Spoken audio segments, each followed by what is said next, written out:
Fidgeting in class. It's an all too familiar headache in secondary schools. Tapping on the desk, drumming with their pencils, just constant. It's very annoying, and I actually use that word. Can you stop tapping, please? It's really irritating. It's really annoying for the people around you. It can undermine even the best planned lessons. They don't realise they're doing it, and I think that's part of it. They just don't realise I'm tapping, it's irritating. People's trying to talk, someone's trying to listen. John Bayley's visiting 2 fidgety Year 7 classes in North London to see if he can help with the constant shuffling of hands and feet.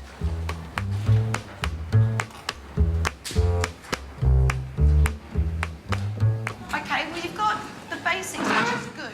He's working with historian Louise Cooper from Bishop Stopford School From Britain. Good, OK. So, and English teacher Emma King from Turin Grove. loads of different persuasive... Both have experimented with seating plans, but it hasn't made much difference. What did you find in your research? Did you find anything on him? It's near the end of the school year, and John's brought the two together to swap ideas. Please. Do you remember our discussion? What did we say? It was between the Palestinians and the Israelis. Yeah, fantastic. And we talked about how there is some conflict in that region at the moment. All this fiddling, who's the problem for? Whose problem is it? I think it does annoy the people around them Yeah. to sit through a whole class and hear the tapping. If that's... And Yeah. sound, I would count as bothering Yeah. someone else. Yeah. That's a really good answer, because it is true that that there are some children, when we ask them about classrooms, they say, I like it, but I hate it when it's noisy and there are other people mucking about. And so with that group, there will be days when it impedes your teaching significantly. Definitely, and you'd spend sort of much longer on behaviour and dealing with behavioural issues than you would teaching your lesson. What we're going to do next is we're going to have... Louise has tried burning off excess energy with a technique borrowed from primary schools. OK, ready, 70?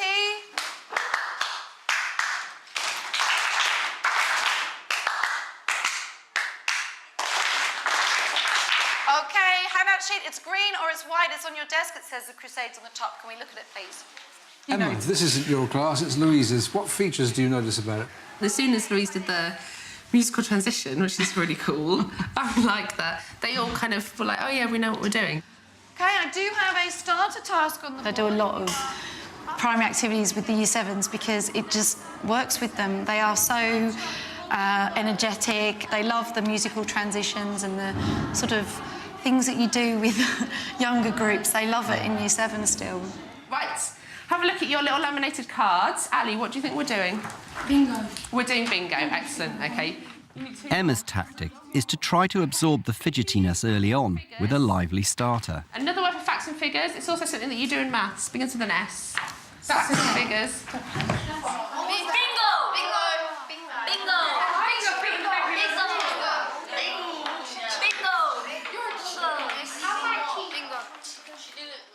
They're all on task and focused, but I think it looks like they want your attention. Some of the children just want that teacher attention, and they sort of, you know, were wanting to grab it in any way they could, be it good or bad. Yeah, I'd agree. Yeah.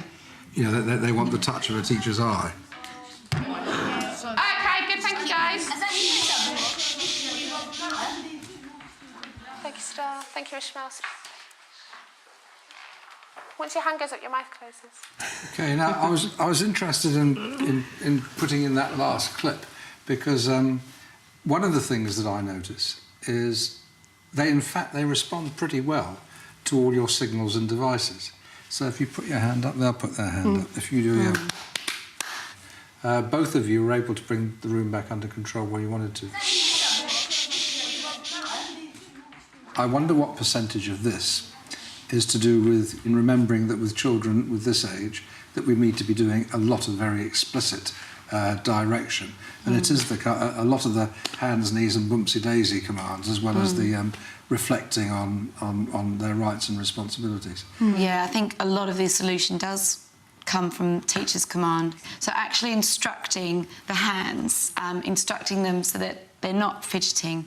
Because, you know, it's like when you've got someone who's not looking at the board, face the front, or can you move your shoulders so they're facing the board? to instruct the part of the body. So I think that's something I'd work on. Yeah, I'd agree with that. Quite a few of them, when you point out, when you say, Yeah. you know, you need to stop that, they'll be, oh, yeah, OK. You're going to imagine now you've got to write your speech. If we get time at the end, we're going to hear the speeches. If we don't get time at the end, we'll have to do it next lesson, OK? Is that all right? You've done a journey Good. this Okay, far. right, so What would you do next?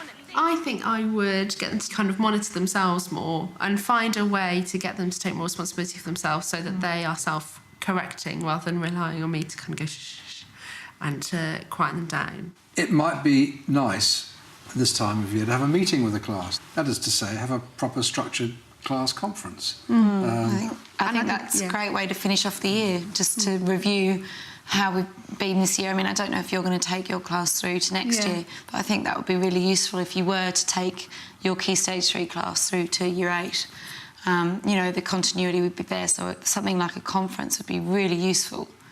And I think it would sort of raise their issues which you're not aware of. Yeah, and I think it would be because quite often you'll have conversations with other teachers or other adults about them, and very rarely do you say with them, this is the issue, or even if it's not an issue, this is what I've noticed about us as a class and how we learn together. I think that definitely those Year 7s would be very able to do it and would enjoy reflecting on and thinking about themselves and how they learn. A few days later, Emma has the chance to try out 2 new strategies. Taking John and Louise's advice, she's going to give more explicit instructions and hold a class conference. OK, guys, let's look this way and put our pens and pencils down so that we know we're listening. Thank you. The aim of the conference is to raise pupils' self-awareness of their behaviour. I have given you a slip with your name on, and it also has a number, OK? I'm going to tell you where to go for which number you have, because you're going to work in groups, OK? As soon as I've told you to move, you go to where I've told you to, and then sit down and face me. Hey, guys, sit down in your groups as soon as you're in your groups. Well done, Manuela's groups. Well done, Luke.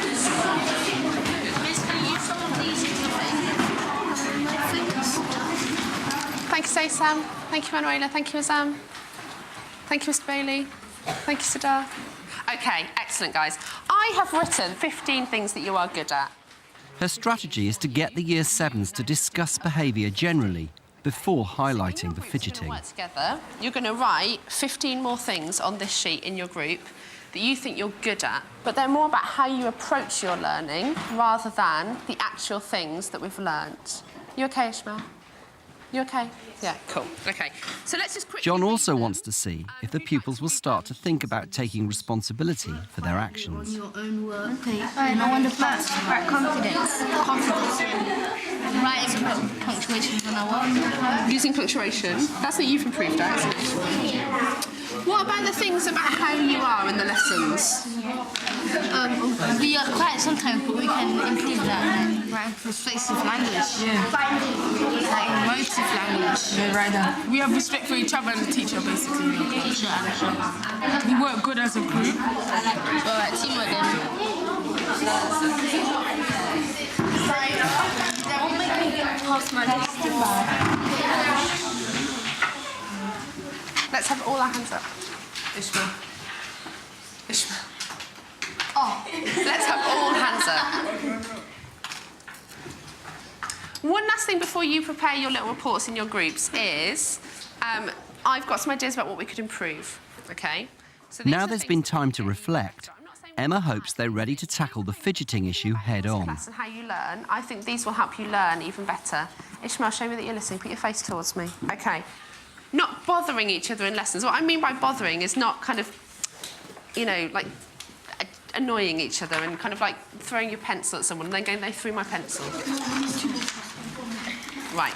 I've got something really important that I'm not sure if we've fully covered in what we've been saying about what's good and what we could improve, OK? And it's happening now while I'm talking to you, and I have the evidence in my hand, which is fidgeting. OK, this is what you've been doing to your pieces of paper while I've been talking to you.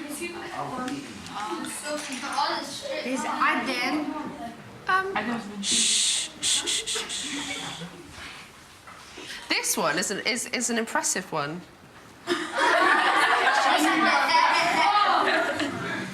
The point I'm making is a really important one, okay? And the reason is I understand fidgeting, okay? And actually...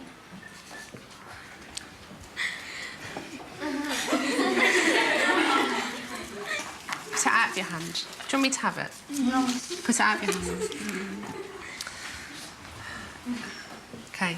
The point with fidgeting is, I understand why it happens. I understand sometimes you're listening and you want to kind of have something in your hands. I understand where that comes from, okay?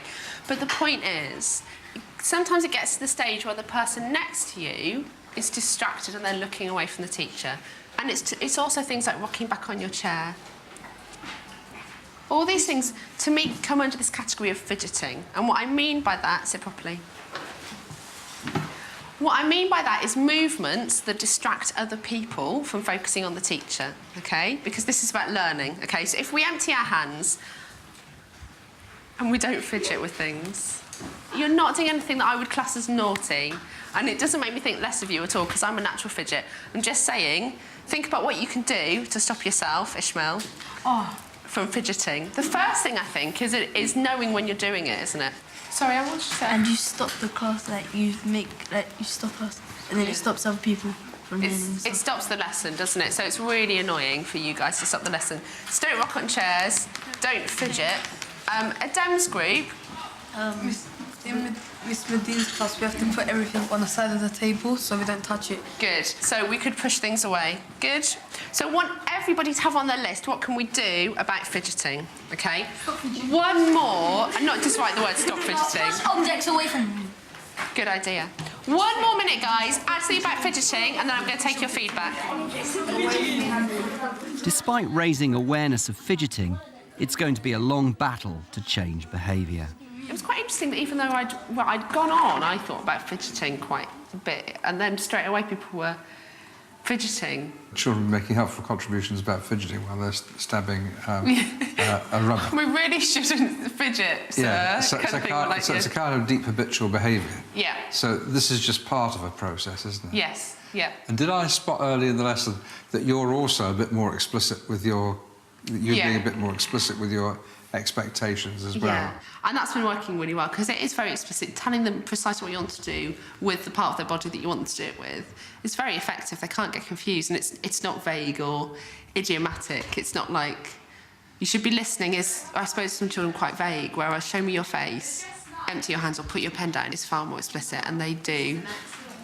I'm just thinking about social and emotional aspects of learning and all that. Here you are talking with them about growing up and how you work and how they feel about you and each other and all that. It's kind of the essence of SEALs, isn't it? That's really what it's all about. You can already see there's different ways in which you can crank up the tension, and they can be short, they can be long, all sorts. Yeah, I think I'll definitely do it again and make changes. Because I think it was the very first stage of making them understand, A, that they do it, and B, the impact it will have on them that will result in greater learning.